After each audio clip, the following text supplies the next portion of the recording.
what role do you see personal stories playing in this module, in the case studies and, driving the narrative? And maybe, I think Martin's already shared one story of the guy from South Shields, the Yemeni guy.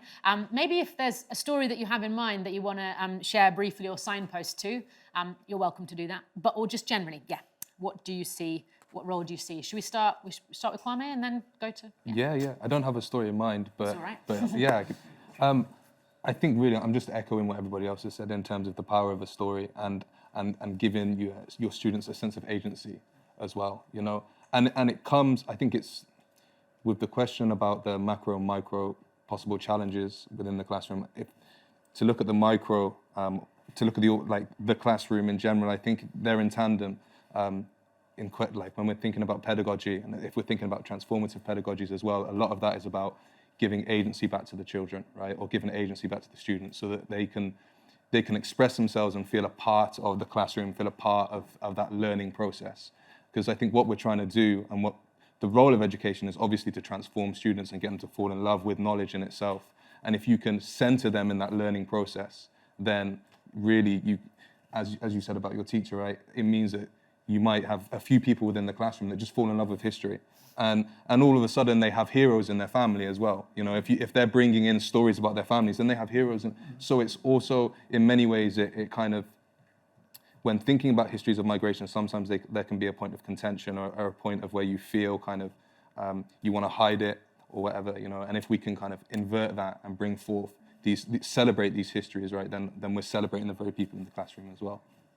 We definitely find that the top of primary, year 5, year 6, are all went on visits here. They're so desperate to all tell you their family stories, their migration stories, and then you kind of get to Key Stage 3, Key Stage 4, they get a bit cool, and they don't really want to tell you anything, and you're going to drag it out.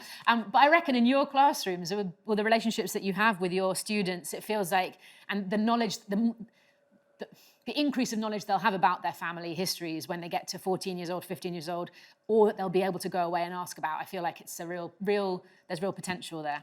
So, power of stories. Anyone else? I've got a story. Yeah, there we go. Are we allowing him a second story, everybody? Yes? Yes. And I thought I'd choose a Notting Hill one because, of the nature of this course. I should say, Josh has written that Notting Hill. He's not only a writer, he's a fabulous history teacher. I've seen him at work. But this is a man called Hubert Baron Baker. And the point I want to make is that the personal story can take us into the bigger stories, the bigger pictures, a way that students can then start to ask questions about, well, what's going on here? And this one is, Hubert Baron Baker lied. I've forgotten which island in the Caribbean he grew up in, but he lied about his age so he could join the RAF in the Second World War. And he served through the Second World War, and then he settled in Notting Hill. And he says what happens when Oswald Mosley is campaigning in Notting Hill in a general election with an extremely racist argument, focusing particularly on Caribbean migrants. And this is what Baron Baker said in 1983. He's now passed away. He said, Mosley said, we're going to drive them from the shores of England. I went up and I shook him off the platform. I said, Mosley, I came here and fought a war for you. You were in cells in Holloway. You never lifted a finger for this country. Get off. I was arrested and let out on bail. If I fight for this country, I'm going to fight for our rights here. We're determined to live here, and nobody's going to drive us out. Now, I think just that little bit from Baron Baker opens up a lot of very interesting questions. He's talking about the 1940s and early 50s. I'm not sure the exact date. I think it's early 50s, actually, that election in Notting Hill. But, you want to get into them, take a personal story, start with that, and then take the questions that arise from that to start inquiring more deeply. Thank you. Please don't shake them off the platform because it's already a shaky stage. So please behave yourselves this evening and leave them be. Any other connections to their personal stories or thoughts about that? I don't have a particular story in mind again, but I would echo what you said. I think stories are the way into all history. When in the classroom, when you're teaching, students love a story. They love that hook, and there are so many stories for for this unit. So I think it's about a case of selecting your story and really focusing on your story. And like I said, trying to build in some of the less well-known stories, I think. There's so much out there to read. There's Greg Jenner's just done the You're Dead to Me podcast on, was it Sheikh D. Mohammed? And there's so many stories, and Your Migration podcast as well. So yeah, just use them, select your stories, and think about the way you can build them into the specification. Thank you. I love it when someone does that for us. I was meant to mention our podcast.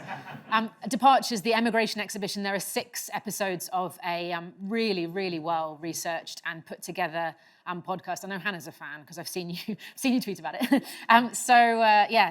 Really good to go further into subject knowledge for that. And I love the fact that you asked your the parents of your students, for their own stories, to get them involved in the open evening. So sounds great. Any final thoughts, Aaron, on that one? Or yeah, I'm just going to say that history teachers, personal stories and telling the story is one of the most important pedagogical tools that we have in our sort of armoury. And so myself personally, when I teach, I always try to, when I'm teaching migration, talking about my own sort of migration story, talking about my great-grandfather who came here from Norway, another grandfather who came here from Antigua, and just trying to just tell their sort of personal stories. My family came from Norway during the Second World War as refugees, and then just showing them pictures. But do these people look like refugees to you? No, they're white, they're European, but they were refugees. Talking about when one of the brothers of my grandmother came over, he married a local girl, and his sort of face was planted in newspapers saying, "Local girl weds Norwegian," and it's like, well, was that news? But yeah, so the personal stories are really things to just hook the students and to really engage them into what you want them to know about.